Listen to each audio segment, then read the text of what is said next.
काय मग? Weight training नकोय, जिम नकोय आणि योगा पण नकोय, काय करायचं मग? तर नमस्कार, मी प्राजक्ता. आज आपण करणार आहोत 6 मिनिट रेझिस्टंट बँड वर्कआउट. हे आहेत काही बिहाइंड द सीन्स. प्लीज हे व्हिडिओ बघून व्हिडिओ अजिबातच स्किप करू नका. यामध्ये रेझिस्टंट बँड कसे दाखवायचे, कसे उडवायचे, कसे फेकायचे हे दिसतंय, पण आपण यासोबत फक्त वर्कआउटच करणार आहोत. फुल बॉडी वर्कआउट करणार आहोत. स्ट्रेंथ आणि स्ट्रेच दोन्ही मिळते. चला आता व्हिडिओला सुरुवात करूया. तर पहिला वर्कआउट हा शोल्डरचा असेल. रेझिस्टंट बँड पायाच्या खालून घ्या, दोन्ही हातांमध्ये पकडा, हात वरती सरळ आणि एल्बोज बेंड करत हात खाली आला पाहिजे आणि वरती गेला पाहिजे. हे करत असताना रेझिस्टंट बँड हा डोक्याला तुमच्या टच होईल, त्याच्यापेक्षा खाली तुमचा हात घेऊन जाऊ नका. या पद्धतीने करत राहा. यानंतर 10 सेकंड आपण रेस्ट करणार आहोत. त्यानंतरचा वर्कआउट हा बॅकचा असेल.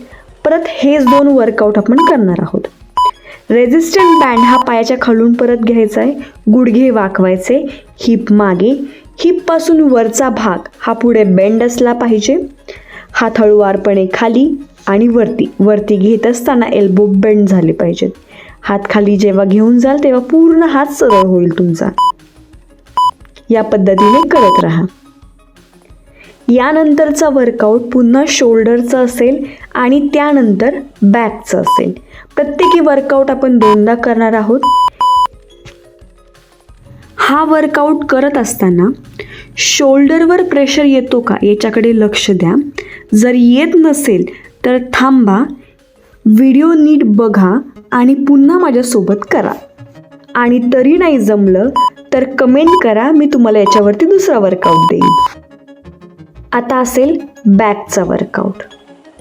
बँड ओढत असताना कंट्रोल ठेवा. बँड हलका आहे त्यामुळे टाईट पकडा. गुडघे शेवटपर्यंत वाकलेले असले पाहिजेत. नजर खाली. ज्या पोर्शनला आपण टार्गेट करतोय तिथे प्रेशर येतंय का हे लक्ष द्या. पाठीचा कणा सरळ ठेवा. फक्त हाताची मूवमेंट याच्यामध्ये झाली पाहिजे. खूप छान करताय, असंच करत राहा. आता पुढचा वर्कआउट असेल बायसेप. हा देखील वर्कआउट आपण 2दा करणार आहोत. या वर्कआउटमध्ये एक पाय पुढे ठेवा, दुसरा पाय मागे.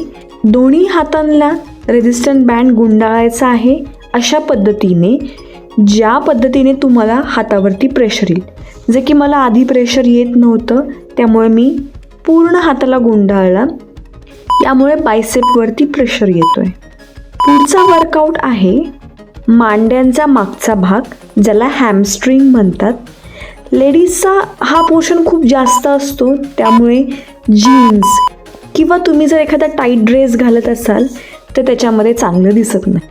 रेझिस्टंट बँड पाया खालून घ्या, दोन्ही हातामध्ये पकडा, गुडघे वाकवत खाली जायचं आहे.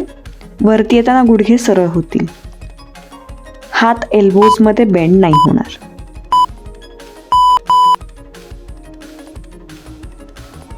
पुढचा वर्कआउट आहे परत बायसेप.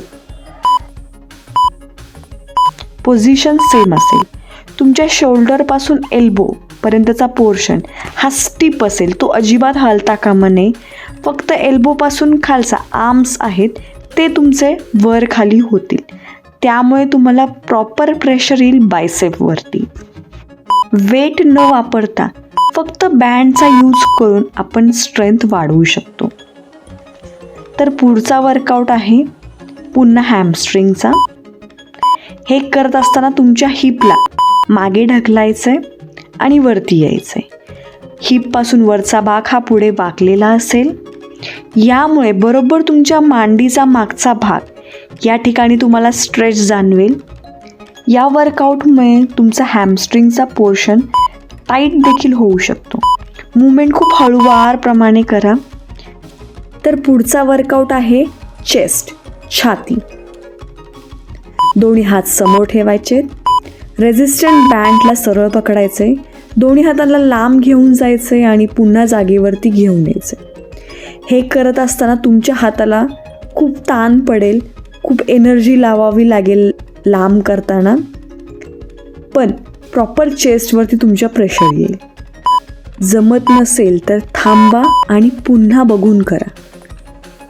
तर पुढचा वर्कआउट आहे ॲप्स, पोटाचा. हे करताना तुमच्या दोन्ही पायांमध्ये रेझिस्टंट बँड गुंडाळून घ्या. हातामध्ये बँड पकडा, दोन्ही गुडघे वाकवत, पाय जवळ घ्यायचेत, पाय लांब घ्यायचेत. हे करताना तुमची अप्पर बॉडी पण पुढे आली पाहिजे आणि त्याच पद्धतीने मागे गेली पाहिजे. जर पाय हवेत राहत नसतील तर असे खाली टेकवले तरीही चालेल. बॅलेन्स फक्त सांभाळा. आता आपण दुसऱ्यांदा चेस्ट वर्कआउट करणार आहोत.